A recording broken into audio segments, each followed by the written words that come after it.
dapatkan naungan dari Allah di padang mahsyar. Bagaimana dengan istri dan anak kita, akan dapat naungan atau tidak?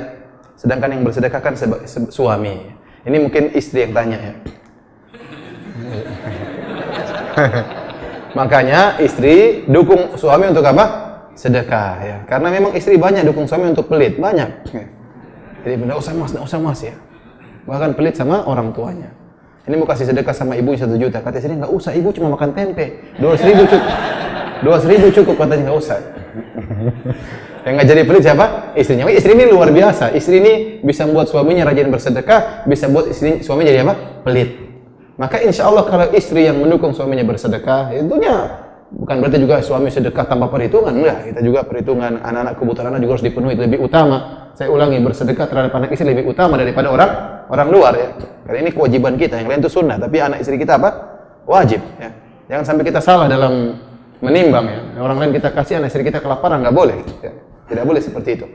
Jadi kalau istri kita dukung kita untuk bersedekah, mudah-mudahan dia juga dapat pahala sedekah. Kenapa dia mendukung? Bukan Rasulullah SAW mengatakan, man dalla ala khairin falahu mithlu ajri fa'ili. Barang siapa menunjukkan kepada kebaikan, bagi dia pahala orang yang melakukannya. Mudah-mudahan kan sama-sama berdua dinaungi dinaungi pada hari kiamat.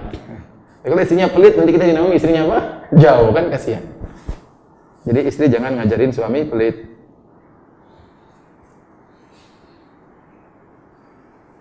Bagaimana menyikapi orang tua yang pelit sama anak-anak, istrinya, tapi pelit juga sama diri sendiri? Oh, ini kasihan orang seperti ini. Jadi saya katakan orang pelit seperti ini, pelit ada 2 tingkatan. Tingkatan pertama, pelit terhadap orang lain. Ini masih mending, ini juga tercela.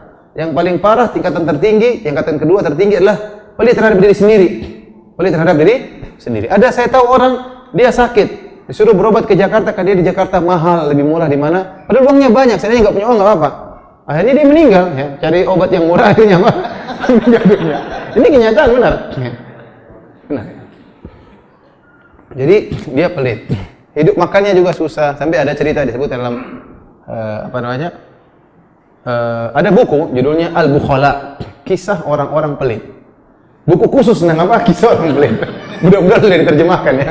Jangan-jangan kita termasuk dalam situ ya. Auzubillah ya. Jadi disebutkan di antara kisah orang pelit, ada orang sangat pelit, mau dinasihati sama temannya yang miskin. Temannya miskin ini ngundang dia, orang yang kaya pelit, dinasihat sama si miskin. Akhirnya si miskin ngundang dia, diberi makanan yang enak. Dia ingin kasih pelajaran, saya miskin saja bisa ngundang makan, ente kaya nggak pernah ngundang makan. Disiapkan makanan yang enak, datang si kaya. Akhirnya si kaya tahu itu gratisnya, dia makan banyak-banyak.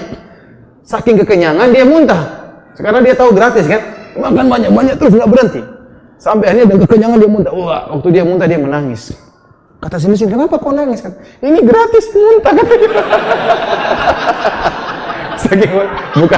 bukannya tobat tapi tambah parah. Ini dalam kitab Al-Bukhala, karangannya Al-Jahiz. Ya.